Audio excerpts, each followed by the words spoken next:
Hey everyone, Vinayak here.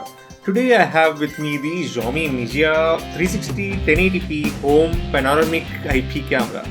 I could add the word Wi-Fi in there too, but you guys might have understood by now. So let's check out how good this camera is.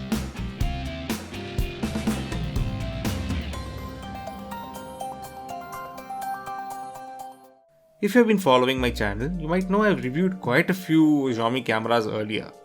If you have not, maybe now's the right time to subscribe. Starting off with the unboxing, we have the main camera box.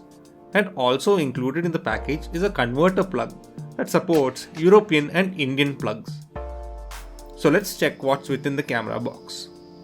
We have a small box mostly holding the accessories, which would be the USB cable in this case and the power plug.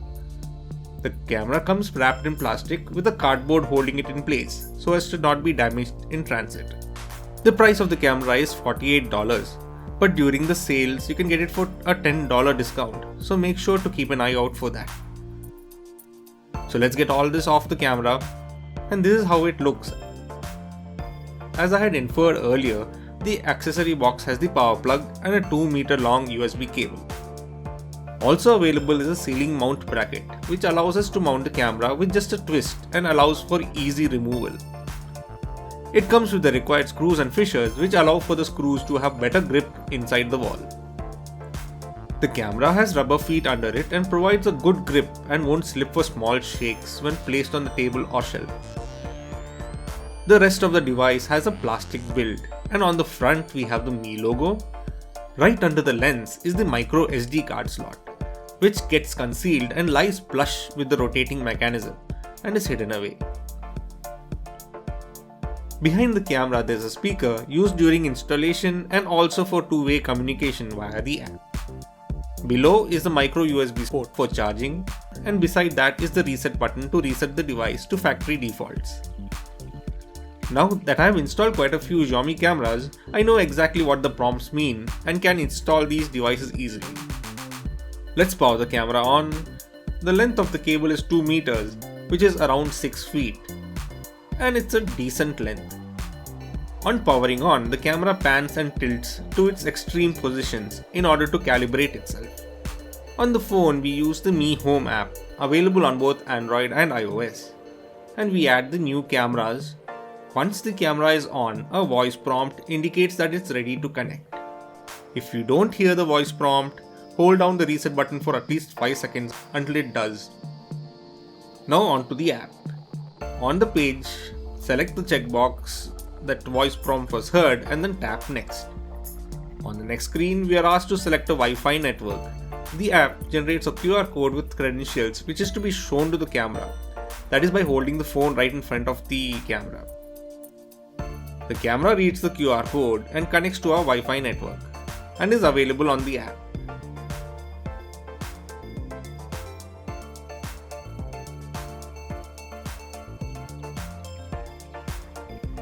Now in the app, this is how the pan and tilt works. We can use the controls on the app to orient the camera wherever we want it to. Also available on the app is cloud storage, which would keep the recordings off-site so you don't lose the recordings even if the camera is stolen or destroyed. But this is a paid service, and as per the number of months you pick, the prices change. We also have a home guard mode which would track any motion or anyone entering the premises.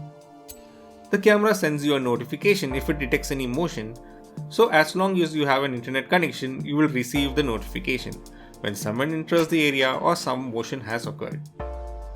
Two-way communication is also available via the app, and also options to set the streaming quality is provided. When enabled, it allows full duplex communication and not like a walkie-talkie. So you can have a fluid conversation. Almost. It does seem to have a half second or more off, but still good. The camera records in 1080p and is quite clear and has a wide field of view.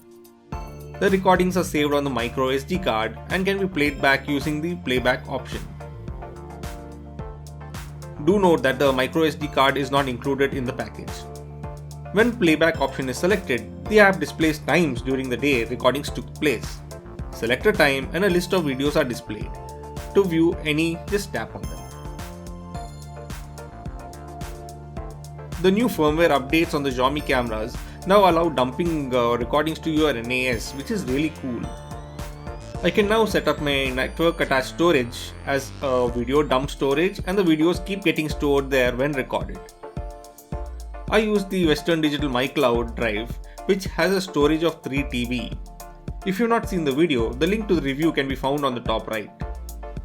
Being able to offload the recordings to an external drive removes the fear of losing the recorded video due to theft. So if you're getting work done around your house or just want to keep your valuables under surveillance, this camera works very well, and at its price point is really worth it. The cloud recording option allows for online storage of the recordings, and also the NAS or network attached storage option is a great plus. If you would like to get one for yourselves, the link to the product is in the description. Thank you for watching and see you all next time. Make sure to like this video and also subscribe to the channel. Also make sure to click on the notification bell to be informed when new videos are added. Thank you for watching and see you all next time.